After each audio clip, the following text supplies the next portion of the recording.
Emma? Emma! Now, we need a really big cheer for Emma. You've been really nice to her. She is a fellow student. And is a bit worried about the technical nature of stuff. But you're fine. You don't need any props. You've got your own? No, I've got my own. Fantastic. Let me clip you up. Oh, wait a minute. Wrong way. Ooh, get involved with your outfit. Do you want to hold that? Be easier? Or you can pop it down on there. Okay. Okay, am I allowed to stand a bit forward? Yeah. Okay, what I've come to talk to you today is about visual timetables, so nothing technology, I'm afraid, old-fashioned cards. I am a PGCE student. I have 2 daughters, one of whom has autism and epilepsy. She was diagnosed at 2. She's now 5 in reception in a mainstream school. When she was 2, we had really bad behavioural problems with her. And it was like, what are we going to do? And we were introduced to visual timetables. We thought, brilliant, because she had such limited language skills that we needed to tell her what we were doing, reduce her anxiety, and she would calm down. So we introduced a visual timetable. Obviously, it wasn't a school timetable. Oops, excuse me. At the age of 2, but it was, what are we doing? So we did that. It worked really well. And then all of a sudden she started to kick off. And we thought, what is going wrong? She hates this. She was challenging it. She was ripping the cards off saying she's not doing that. And we thought, this is not working. Phoned our autism outreach advisor and said, help. And that light is blinding me. I'm going to turn slightly.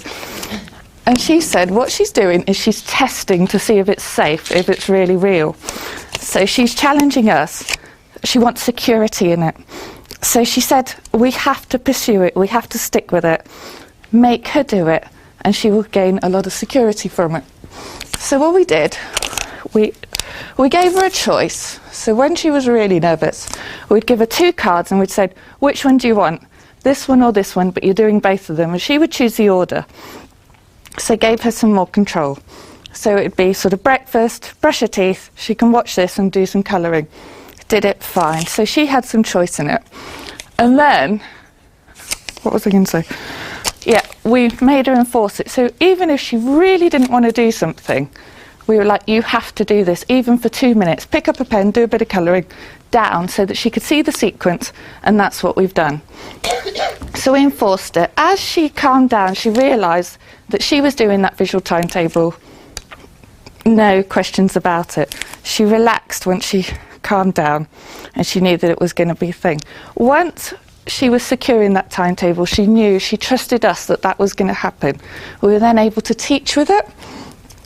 So what we would do is, she was terrified. How am I doing for time? Okay.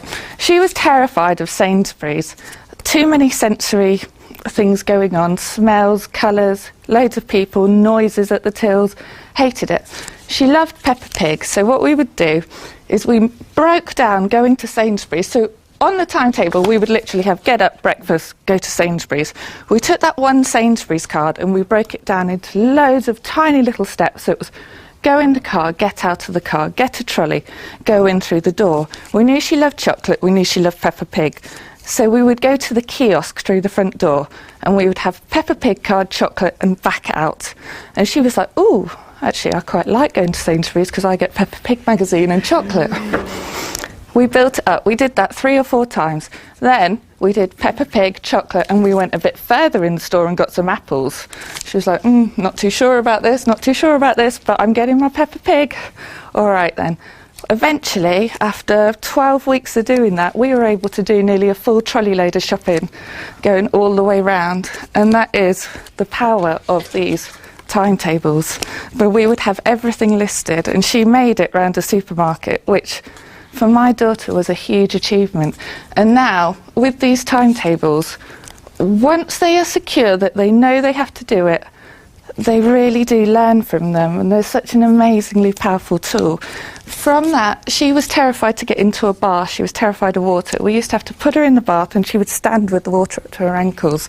She swam 50 metres last year and won a big award in our local town. We managed to take her to Euro Disney on the train. We're hoping to take her to see Father Christmas at Lapland. Well, she's never been on an aeroplane. We will break it down, practice it, probably watch videos of the airport, everything else. But these timetables have made an amazing difference to our life, and they're such an amazing teaching tool. But what you have to do first is that child has to have that faith and security in you as the parent or the carer or the teacher that that is going to happen. They will test your boundaries to see if you're going to stick to it. And that's when you think, oh, it's not working. Keep going through it, and you come out the other side, they're secure in it, and then you can teach with it. And it really is really powerful. And I'd say to anybody who's got behavioural problems in their classroom, SEN or not, introduce one of these, because once they got the idea that that is happening, they will really calm down, take a lot of security in it, and they might not have security at home for whatever reason, and this will give them that. So yeah, that's my talk.